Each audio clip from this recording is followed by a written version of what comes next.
Pag-usapan natin yung latest update related sa pag-register ninyo sa Visit Japan Web ngayong March 2023. Ano nga ba ang mga changes sa kanilang Visit Japan website? Alamin natin sa video na to ang step-by-step procedure. Panoorin natin ito. Hi guys, this is Alan. Welcome back to this channel, Gaijin World. So para makapag-create ka ng account ay kailangan mong pumunta sa Visit Japan website. So nasa description box ang link ng Visit Japan Web at kapag napuntahan nyo na ang website na ito, so i-click natin itong ellipsis icon na nasa taas at pag na-click nyo yan, makikita nyo yung login register button. So i-click nyo yung login register button at makikita ninyo itong login such as email and password na kailangan nyong enter para kayo ay makapag-login. So kung wala pa kayong nagagawang account for Visit Japan Web, ang kailangan nyong i-click itong sign up for new account. So pag kinlik nyo yung sign up for new account, i-check nyo itong mga checkboxes na nakikita ninyo sa screen para kayo ay mag-agree sa paggamit ng service ng Visit Japan Web. So kapag na-click nyo na yan, click next and kailangan nyo ngayon mag-enter ng contact email na magagamit ninyo para makapag-login kayo dito sa Visit Japan Web kasi gumagamit sila ng email address para ma-verify na sa inyo yung account. Then kailangan nyo rin mag-set ng password at ang kanyang requirements is combination of uppercase Latin alphabet plus lowercase Latin alphabet plus numerical values plus symbols. So sabi dyan, yung paggamit ng mga symbols such as yan, yung mga yan, pwede daw yung i-combine sa inyong password. So once na nag-enter na kayo sa registration page ng inyong email address, makikita nyo itong confirm email. So nakalagay dyan, your Visit Japan Web has been created kasi nag-create na kayo ng email and naglagay na kayo ng email and yung password na pinili nyo to access Visit Japan Web. Then kailangan nyo mag-enter ng confirmation na makukuha ninyo dun sa email address na dineclare ninyo sa Visit Japan Web. So may marireceive kayong confirmation code doon and dito nyo i-enter sa Visit Japan Web yung matatanggap nyong code. At kapag na-enter nyo na, click confirm email. Kapag na-confirm na, lalabas itong your email address has been confirmed, then go to login screen. So yan yung magiging itsura ng page kung saan nakapag-create na kayo ng bagong registration sa Visit Japan Web. Meron kayong marireceive na email confirmation sa inyong email galing sa Visit Japan Web at kapag na-confirm nyo na yon ay magagamit nyo na yung inyong email para makapag-login kayo dito sa Visit Japan Web. So i-enter nyo yung email address nyo dito and yung password na ginawa nyo for your Visit Japan Web account. Then, click login kapag na-enter nyo na. Okay, so nilagay ko na yung information natin for email and password at ngayon ay magsa-sign in na tayo. Click natin yung login para tayo ay makapasok sa Visit Japan Web. So, yung unang makikita ninyong page ay ito, yung register user, your details, details of family members traveling with you, and yung register planned entry return. So, dito nyo ilalagay sa baba yung details ng inyong flight papuntang Japan. So, once na nakalogin na kayo sa Visit Japan Web, ang una nyong gagawin ay yung your details. So, kailangan nyo maglagay ng inyong mga information sa your details button. So, i-click nyo yung your details button. Pagka-click nyo ng your details, tatanungin kayo kung meron ba daw kayong passport na in-issue sa Japan or issued by the Japanese government. So, kung yes, click yes. Kung wala naman, kung Philippine passport ang hawak nyo, ay click no. And then may another question dyan, do you live in Japan and will enter Japan with a special re-entry permission? So, kung merong yes, click yes. At kung wala naman, click no. Pero for the sake of this video, i-click natin parehas yes. So, pag kinlik natin yung yes, hindi nalalabas yung special re-entry permit. Pero pag no, ibig sabihin foreigner ka na lumabas sa Japan at babalik ng Japan, meron kang finil-upan na re-entry permission. So, kailangan mong i-click yung yes kung ikaw ay naninirahan sa Japan at nagbakasyon kunwari sa Philippines and babalik ng Japan, meron kang re-entry permission, click yes. So then, click next. And then, makikita mo ngayon yung passport details na kailangan mong i-enter dito sa mga fields like yung iyong surname, given name, date of birth, and nationality. Ilagay mo dyan kung nationality mo ay Japanese, piliin mo lang dito sa drop-down yung Japanese or yung Japan. And then, gender, then yung passport number. Then, uulitin mo lang yung passport number dito sa field na to. Ulitin lang natin, copy, and then paste. Then, click next. So, pagka-click next, nasa page 3 of 4 na kayo, nakalagay dyan, intended address in Japan. So, optional naman yan, pwede mo daw yang huwag nang fill upan. Pero, ayan, sabi niya dyan, even if this page is left blank, you can proceed to confirm the input details. Pero, kung meron naman kayong mga details ng inyong pagtutuluyan dito sa Japan, ay much better na lagyan nyo na yan ng mga values. Like yung sa postal code, and then, let's say, kunwari yung postal code natin, 5090201. Yan. And then,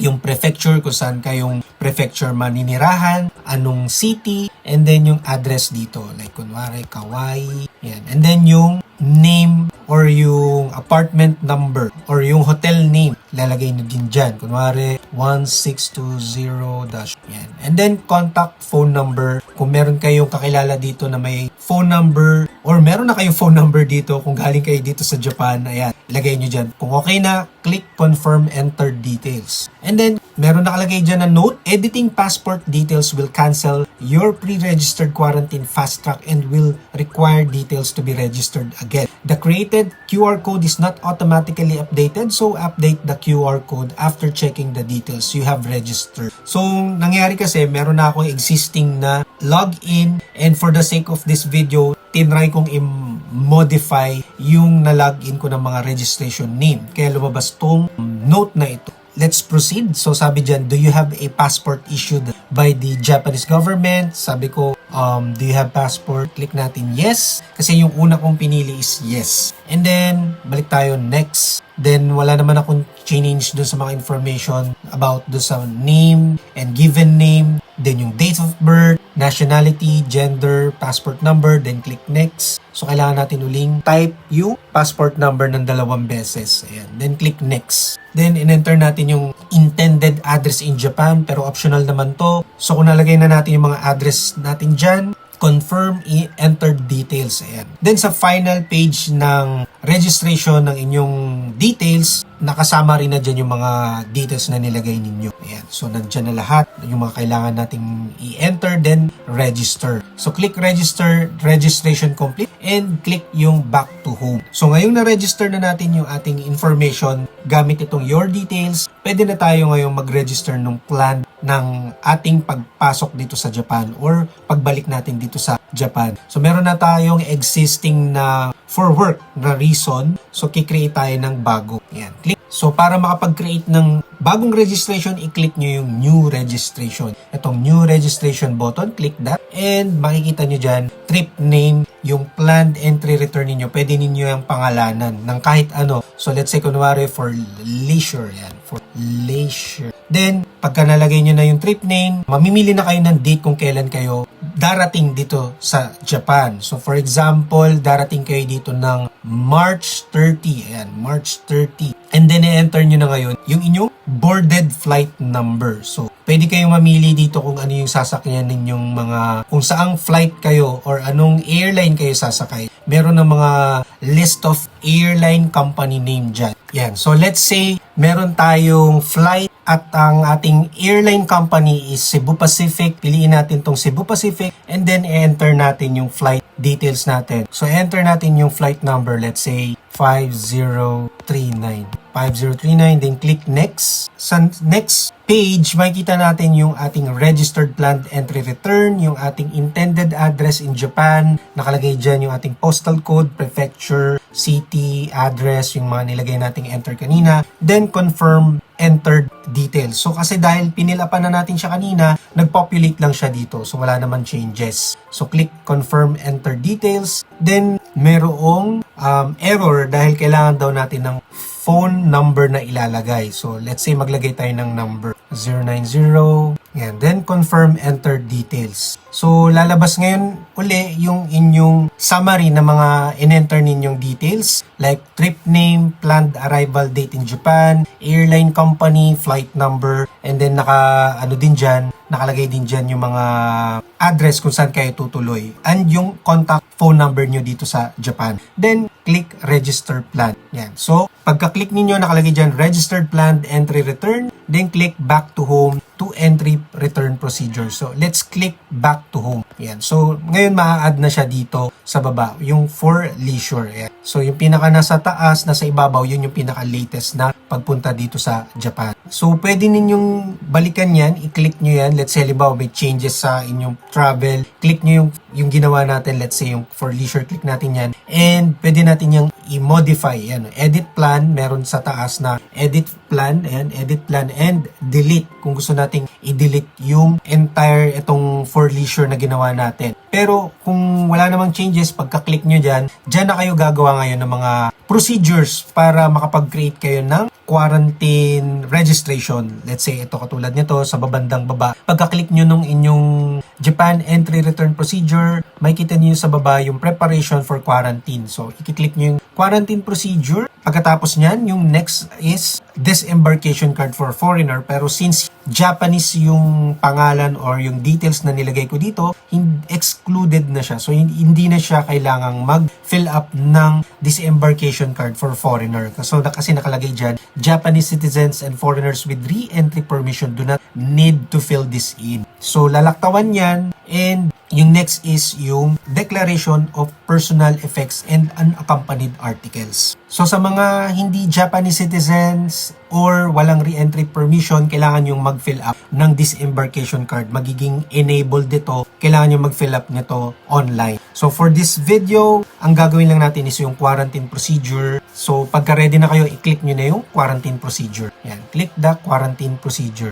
So pagka-click nyo ng quarantine procedure, lalabas itong page na to. Ayan, pre-registration for quarantine procedure. So blanco pa tong nakikita natin dito is kulay red. And then for quarantine use only, so wala tayong gagawin dyan. Pero merong note dito nakalagay dyan. You can complete a part of the quarantine procedure on a website before entering Japan. Via email, you will be notified of review results for documents you submit. You are encouraged to save an image of the screenshot of the web page from Fast Track in case you do not have online access when needed. So, pwede nyo screenshot ito once na nakalagay review completed. So, actually, dito yan sa baba. Yung naka-red na yan, magiging blue yan, tapos review completed. And then, yung entire itong entire na page na to, ay i-screenshot ninyo. Yan, ito to. I-screenshot nyo yan pagka naging blue na yung screen. Sa ngayon, red pa rin siya kasi wala pa naman tayong ina-upload na mga documents. So sabi dyan, you can save an image of screenshot by using save screenshots icon. Your screenshot is subject to an inspection for authenticity in the quarantine process. Falsifying or misrepresenting the screenshot may result in imprisonment of up to 6 months or a fine of up to 500,000 yen. Naku, 50 lapat. Pursuant to the provisions of Article 36 of the Quarantine Act. So make sure na legit sa inyo talaga yung screenshot na yun. So sa bandang baba, nakikita nyo dyan, current status not yet registered. So ito yung mga details since nakapag-register na tayo ng mga information natin kanina. So nandyan nakapopulate na itong mga information na to. So yan, scroll down natin. Sabi dyan, registering QR code for quarantine procedures upon entry to Japan is no longer required. Kaya QR code is no longer displayed here. So wala na yung QR code. Ang nakikita na lang natin sa bandang taas is yan, yung Wakuchin, ano ba to? Setsushu?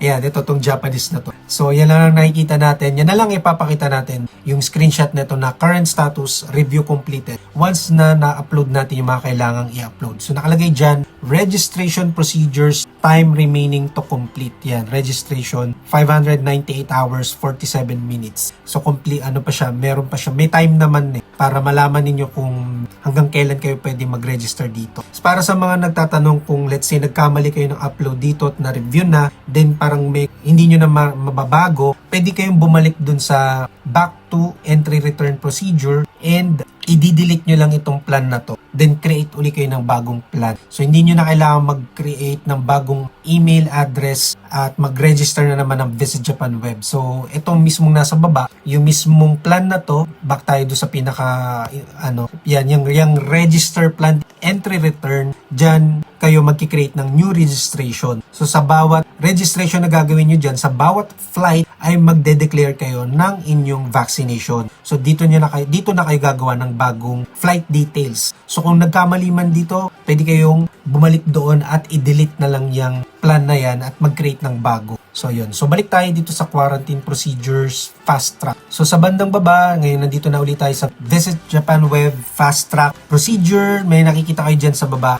Vaccination certificate, please register. So hanggat hindi nyo nire-register yung vaccination certificate nyo dyan or yung details na kailangan nyo i-enter, hindi magpo-proceed yan dito sa test result certificate for test taken less than 72 hours before departure. So click vaccination certificate and ayan, nakalagay dyan, pre-registration for quarantine procedures, will submit or will not submit. Kailan nyo ba i-click yung will not submit? Will not submit lang kayo kung wala kayong 3 doses of vaccine. Let's say 1 or 2 doses lang meron kayo, wala kayong 3 doses, will not submit. Pero kung meron naman kayong 3 doses na mapapakita, makakapag-upload kayo ng mga documents, meron kayong vaccination ng 1, 2, 3 doses, click will submit. Ayan. So sabi dyan, kung will submit, a vaccination certificate meeting the following conditions will be considered valid. The certificate must clearly indicate that you have received 3 doses from the World Health Organization's COVID-19 vaccines with emergency use listing. Note that 2 doses of J-Cov, then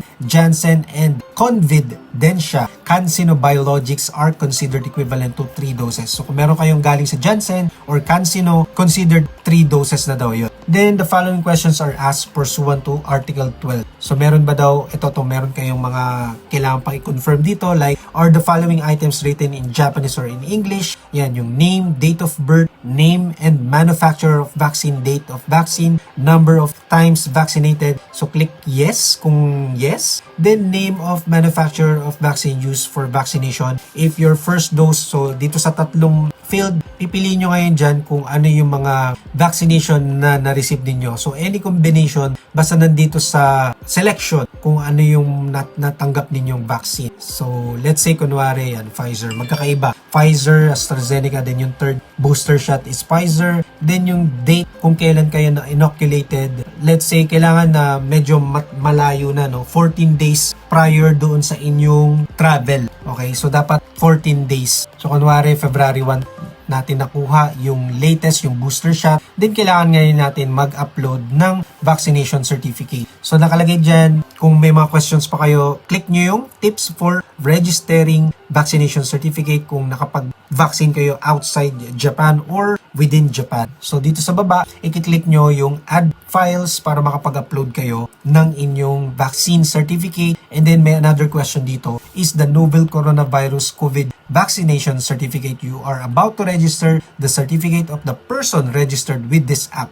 So kung ikaw yung may-ari ng vaccination certificate na i-upload mo, yes. Ayan, click yes. So let's say kunwari na-register nyo na, nakapag-upload na kayo na vaccination certificate at na-review na. Ganito na yung magiging itsura ng inyong Visit Japan Web Quarantine Procedure page. So nakalagay dyan, color blue na siya. Hindi katulad nung nauna, let's say katulad nito. Ito yung before registering quarantine procedure, ganyan yung itsura niya, not registered. Once na nakapag-upload na kayo ng inyong vaccination certificate at na-review na at okay naman, walang problema, magiging ganito na yung itsura niya. Magiging blue and then merong mga kanji na nakalagay dun sa mga boxes. And nakalagay dito, review completed. Then sa baba, dahil nag-upload na kayo ng vaccination certificate, hindi nyo na kailangan mag-upload ng test result certificate for test taken less than 72 hours before departure. Gagawin nyo lang to kung nag-will not submit kayo sa vaccine certificate. So ayan guys, na-review natin, napakita natin sa inyo yung procedures kung paano mag-create at mag-upload ng mga vaccination certificates sa Visit Japan Web Quarantine Procedure. So puputulin natin muna tong video na to dahil medyo mahaba na at